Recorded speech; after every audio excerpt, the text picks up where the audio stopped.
When I was 10 years old, I knew I was different. And I was struggling between identifying between these two genders. I felt like neither of them. But when I started watching same-sex pornography, I started relating to it. I started liking it. They started demanding more and more pictures, and when I denied, they said that they would post it online and tell my reality to the world. Living suffocated, living in the closet was too much for me now. And now it was time for me to break free.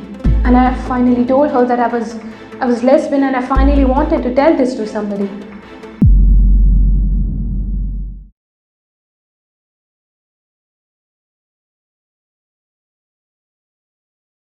A stereotypically ideal woman in this world is one who does everything that the society expects from her.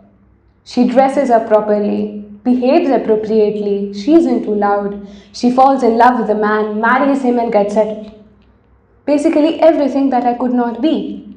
Basically everything that I'm not, even if I tried. My biggest fear and my biggest challenge was that for a major part of my life, I never ever considered myself a girl. Hi, my name is MX Ria Sharma. I am an LGBT youth activist and I identify as gender fluid. There was a time in my life where I lived two lives. One with the gender that the society had assigned me, and the other that I really identified as. I had long hair and I wore skirts, but I never felt comfortable with it. I loved to wear boyish clothes. I loved to play the games that the boys do. Basically, I loved to do everything that the boys do, stereotypically. I remember that when I was young, I would put shaving cream on my face and pretend that I had a real beard and shave it. Initially, my family smiled and took it casually. They thought that it was a childish play, it was a phase and it would go away. But soon I realized that it had become a safe space where I could be myself and love myself. The truth is that as soon as we are born, we are given identities, boxes of religion, gender, caste, sexuality. And we assume people's identity as soon as we meet them, see them. Perhaps even you did when you saw me for the first time. When I was 10 years old, I knew I was different. Although I was really scared and nervous. Scared because the society was constantly telling me to do things that I felt comfortable and suffocated in. तुम लड़की हो, ढंग से बैठो, लड़की हो, लड़कियों के कपड़े पहनो. I grew up hearing all sorts of things like this. I knew there were two genders. That's what we all have been taught. And I was struggling between identifying between these two genders. I felt like neither of them. I would sit by myself whole day, ask myself questions whether this was wrong, whether this was normal, whether I was the only person in this world, and should I just give up? When I hit puberty, things became worse for me. On one hand, I didn't conform to the ideal beauty standards, so I couldn't call myself a true woman. On the other hand, my body constantly told me that I was not a man. I was confused, I was suffocated, and I didn't know where to go. At an age where my friends were having their first crushes, were having their first relationships, I was caught up in this war of my gender and my identity. This was also the time when I realized that I liked women. This was the time when I was exposed to pornography. Initially, I felt a little weird because of the taboo that we have about sex and pornography. But when I started watching same-sex pornography, I started relating to it. I started liking it. And I told my friends about it.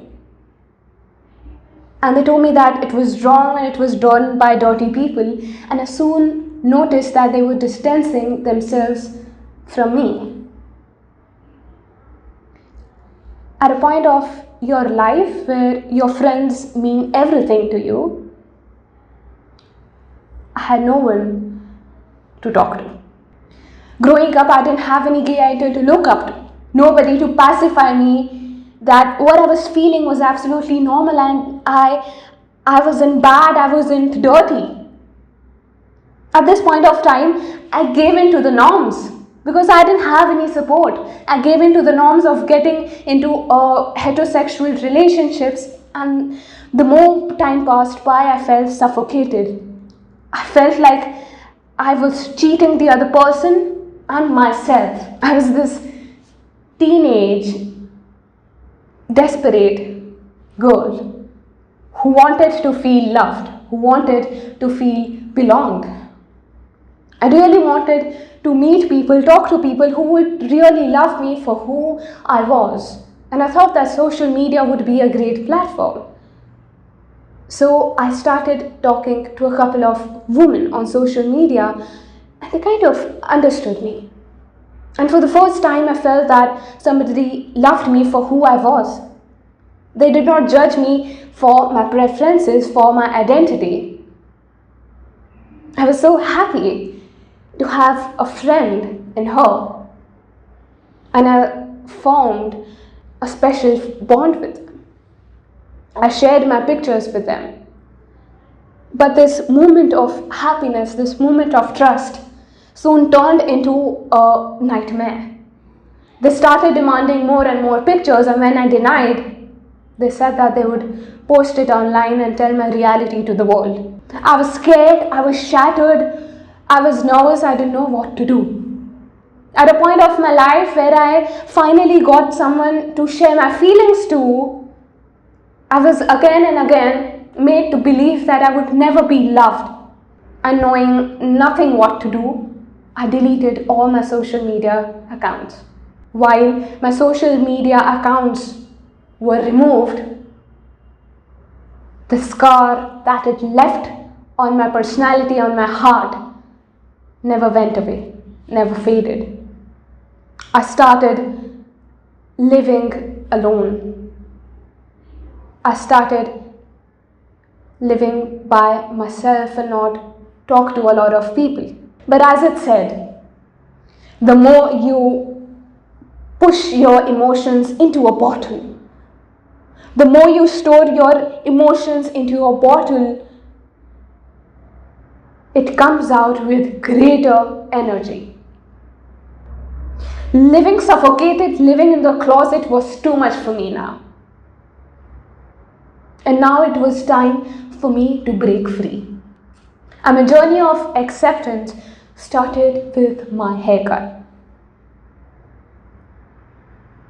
I did not realize, but my reflection meant my identity. And I couldn't feel comfortable with my reflection.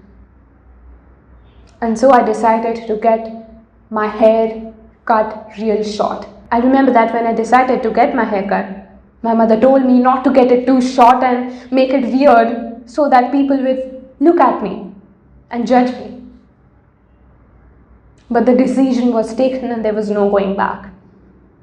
Though I was still nervous to reach to the salon, I sat on the chair and closed my eyes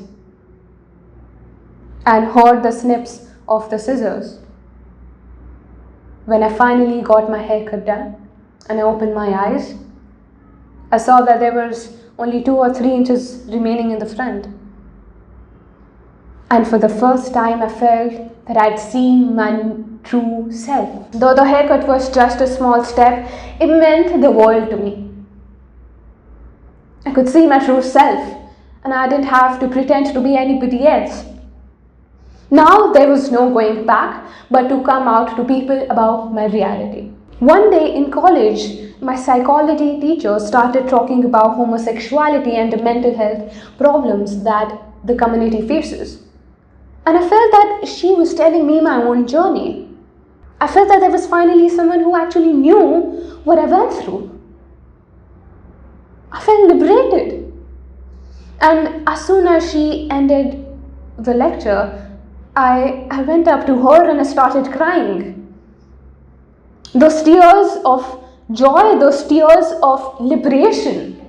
And I finally told her that I was lesbian and I finally wanted to tell this to somebody. And she hugged me tightly and told me that there was nothing to worry about, that she would always be with me as a support. And can you imagine how much that moment, that support meant to me? And she told me to tell it to my parents, and I was shocked. I told her that that was impossible and I was too nervous to tell it to them. I would be disowned, I would not be loved anymore. But then she told me that nothing would happen and I should take that step. And that day I decided that I wanted my parents to know my reality. That entire day I felt my heartbeat. That entire day I kept on revising what I would say. Mom, Dad, I'm gay. Mom, Dad, I'm lesbian. Mom, Dad, I'm queer. But when that real moment came, I had no words. I kept on crying and my parents were really worried. They came up to me, they hugged me, and I kept on crying. I didn't have any words to express it to them. At that point of time, I remembered everything that had happened with me. Bullying, social media abuse, blackmailing, isolation. And I finally gained courage to tell them. And I said, Mom, Dad, I am really sorry to disappoint you, but I'm lesbian. And they hugged me immediately and said that there was nothing to worry about, there was nothing to cry about. And they were really sorry to not be there, that I was struggling with my identity. And that moment transformed my life. That moment changed my life. I know that there are so many people, so many children who feel shattered, who feel hurt, who feel alone, who feel wrong, who feel similar to what I felt some years back. And I want to tell them that you're not alone, you're not wrong, and you are loved and wanted. Never give up just because the society keeps on suppressing you, pushing you towards these boxes with which you don't really identify as. Don't suffocate yourself just for the sake of what the society says. Don't suffocate yourself just for those 4 people who would judge you for who you are, who would judge you for your courage to be yourself. You don't have to be a man or a woman just because your body says so. There are not just 2 sexes in the world, there are more than that. Gender is a spectrum. We have been taught that there are just 2 genders and you have to fit into them. But that is a myth. Gender is a spectrum and anybody can fit anywhere. You can be gender neutral, you can be gender fluid, you can be non-binary, you can choose to be trans. Because that is who you are and it's absolutely normal.